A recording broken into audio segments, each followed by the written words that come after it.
Hello guys, आप सभी का कॉम्पिटिटिव एजुकेशन सेंटर में एक बार फिर से स्वागत है। आज से एक नया वीडियो सीरीज चालू होने वाला है जिसमें छत्तीसगढ़ के महान व्यक्तित्वों के बारे में हम लोग चर्चा करेंगे। जो छत्तीसगढ़ के रहने वाले हैं उनको तो ये जानना जरूरी ही है, साथ ही साथ जो छत्तीसगढ़ के विभिन्न एग्जामों की तैयारी कर रहे हैं उनके लिए भी यह महत्वपूर्ण प्रश्न है, क्योंकि छत्तीसगढ़ के जो प्रमुख व्यक्तित्व हैं उनसे संबंधित जो घटनाएं होती हैं उनसे अक्सर पूछा प्रश्न जाता है। साथ ही साथ उनके माता पिता के नामों के बारे में भी इस प्रकार से प्रश्न आते हैं। तो इस दृष्टि से इस महान व्यक्तित्व वाले पार्ट को भी पढ़ना आपको बहुत ही जरूरी है।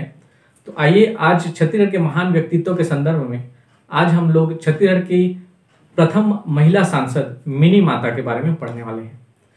तो चलिए स्टार्ट करते हैं मिनी माता के बारे में। मिनी माता जिनका प्रारंभिक जो जन्म हुआ था वो 1913 में आसाम में हुआ था और इनका प्रारंभिक जो नाम था मीनाक्षी नाम था। तो कैसे एक साधारण कन्या जो मिनी अर्थात मीनाक्षी से मिनी माता बनी, इसके बारे में हम लोग आज विस्तृत रूप से चर्चा करने वाले हैं। मिनी माता की बात करें तो 1913 में जमुनामुखी आसाम में इनका जन्म हुआ था और इनकी माता थी मतीबाई और पिता का नाम था बुधारी दास। इनका वास्तविक नाम जैसा कि मैंने पहले बताया कि मीनाक्षी था और उपनाम यानी घर में इसे मिनी के नाम से बुलाया जाता था। इनका जो परिवार है बिलासपुर के समीप सगोना ग्राम से विस्थापित होकर दौलतपुर के क्षेत्र में चला गया था जो आसाम में आता था। वहीं पर इनका विवाह हुआ और वहीं इनकी प्रारंभिक शिक्षा भी हुई। इन्होंने 7वीं तक की जो शिक्षा है वो आसाम में ही की थी। बाद में इन्होंने अपनी मैट्रिक की जो पढ़ाई है छत्तीसगढ़ में की। उस समय सतनामी समाज के जो धर्म गुरु हुआ करते थे वो छत्तीसगढ़ से समाज के जो छत्तीसगढ़ के पलायित लोग हैं उनका हाल चाल जानने के लिए अक्सर जो आसाम के क्षेत्र में जाया करते थे। और उस समय जो तत्कालिक गुरु आगम दास जी थे वो दौलतपुर पहुंचे हुए थे और छत्तीसगढ़ की जो मिनी माता है उनके यहाँ उनका विश्राम था।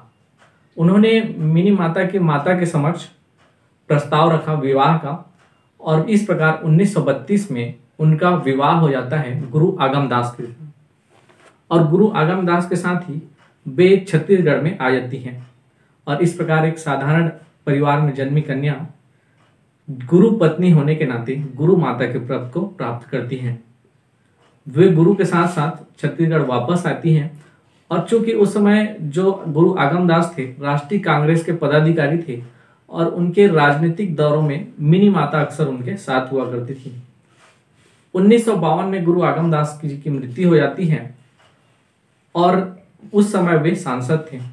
तब पंडित रविशंकर शुक्ल जी की प्रेरणा से मिनी माता उस मध्यवर्ती चुनाव में भाग लेती हैं और प्रथम बार सांसद चुनी जाती हैं और इस प्रकार पहली महिला सांसद के रूप में विख्यात होती हैं मिनी माता।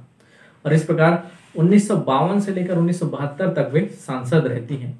आगे चलकर वे बाल विवाह, छुआछूत, दहेज और गौवध का विरोध करती हैं और साथ ही साथ छत्तीसगढ़ मजदूर संघ का भी उन्होंने गठन किया था। अस्पृश्यता निवारण विधेयक को संसद में प्रस्तुत करवाने में उनकी महती भूमिका रही है। भारतीय दलित वर्ग संघ शाखा की जो महिला शाखा है उनकी वे उपाध्यक्ष भी रही थी, अर्थात जो दलित का संघ होता है उसमें एक महिला शाखा की वह उपाध्यक्ष थी। 1972 में एक विमान दुर्घटना में दुर्भाग्यवश उनकी मृत्यु हो जाती है और इस प्रकार एक महिला कर्मठ नेता का निधन हो जाता है। छत्तीसगढ़ सरकार आज भी उनके सम्मान में महिलाओं के क्षेत्र में कार्य करने वाले महिलाओं को मिनी माता सम्मान से सम्मानित करती हैं। साथ ही साथ छत्तीसगढ़ की जो विधानसभा है उसका नाम भी मिनी माता रखा गया है। तो आज के इस वीडियो में इतना ही। आगे अगले एपिसोड में हम लोग एक नए महान व्यक्तित्व के बारे में चर्चा करेंगे। धन्यवाद।